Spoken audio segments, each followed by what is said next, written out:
There's a pattern. As it turns out, all the great and inspiring leaders and organizations in the world, whether it's Apple or Martin Luther King or the Wright brothers, they all think, act, and communicate the exact same way, and it's the complete opposite to everyone else.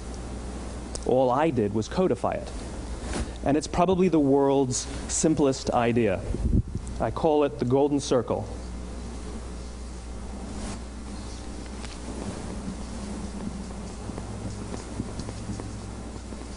Why, how, what? This little idea explains why some organizations and some leaders are able to inspire where others aren't. Let me define the terms really quickly.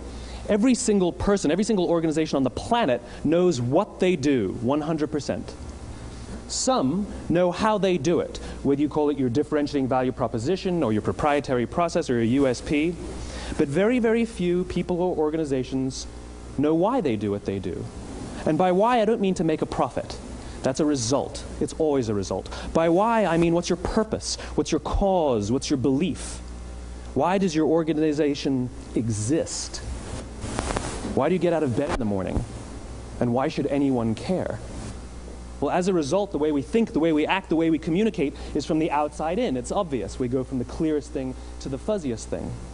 But the inspired leaders and the inspired organizations, regardless of their size, regardless of their industry, all think, act, and communicate from the inside out. Let me give you an example. I use Apple because they're easy to understand and everybody gets it. If Apple were like everyone else, a marketing message from them might sound like this. We make great computers. They're beautifully designed, simple to use, and user-friendly. Want to buy one? Meh. And that's how most of us communicate. That's how most marketing is done, that's how most sales is done, and that's how most of us communicate interpersonally. We say what we do, we say how we're different or how we're better, and we expect some sort of behavior, a purchase, a vote, something like that. Here's our new law firm. We have the best lawyers with the biggest clients. We have, we always perform for our clients, do business with us. Here's our new car. It gets great gas mileage. It has, leather seats. Buy our car. But it's uninspiring. Here's how Apple actually communicates. Everything we do, we believe in challenging the status quo. We believe in thinking differently. The way we challenge the status quo is by making our products beautifully designed, simple to use, and user-friendly. We just happen to make great computers. Want to buy one? Totally different, right? You're ready to buy a computer from me. All I did was reverse the order of the information. What it proves to us is that people don't buy what you do, people buy why you do it. People don't buy what you do, they buy why you do it. This explains why every single person in this room is perfectly comfortable buying a computer from Apple.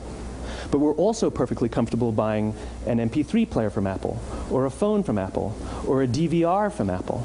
But as I said before, Apple's just a computer company. There's nothing that distinguishes them structurally from any of their competitors. Their competitors are all equally qualified to make all of these products. In fact, they tried. A few years ago, Gateway came out with flat-screen TVs. They're eminently qualified to make flat-screen TVs. They've been making flat-screen monitors for years. Nobody bought one. And Dell came out with MP3 players and PDAs. And they make great quality products, and they can make perfectly well-designed products, and nobody bought one. In fact, talking about it now, we can't even imagine buying an MP3 player from Dell. Why would you buy an MP3 player from a computer company? But we do it every day. People don't buy what you do, they buy why you do it. The goal is not to do business with everybody who needs what you have. The goal is to do business with people who believe what you believe. Here's the best part. None of what I'm telling you is my opinion. It's all grounded in the tenets of biology, not psychology, biology.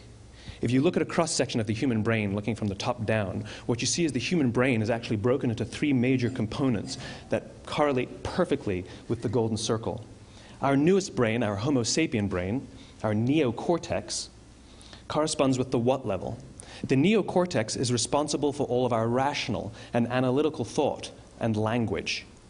The middle two sections make up our limbic brains, and our limbic brains are responsible for all of our feelings, like trust and loyalty.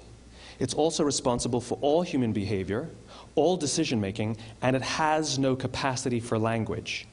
In other words, when we communicate from the outside in, yes, people can understand vast amounts of complicated information like features and benefits and facts and figures. It just doesn't drive behavior.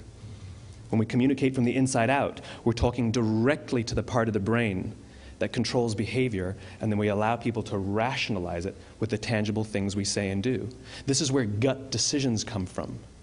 You know, sometimes you can give somebody all the facts and your figures and they say, I know what all the facts and details say, but it just doesn't feel right. Why would we use that verb? It doesn't feel right. Because the part of the brain that controls decision-making doesn't control language. And the best we can muster up is, I don't know, it just doesn't feel right. Or sometimes you say you're leading with your heart or you're leading with your soul. Well, I hate to break it to you, those aren't other body parts controlling your behavior. It's all happening here in your limbic brain, the part of the brain that controls decision-making and not language.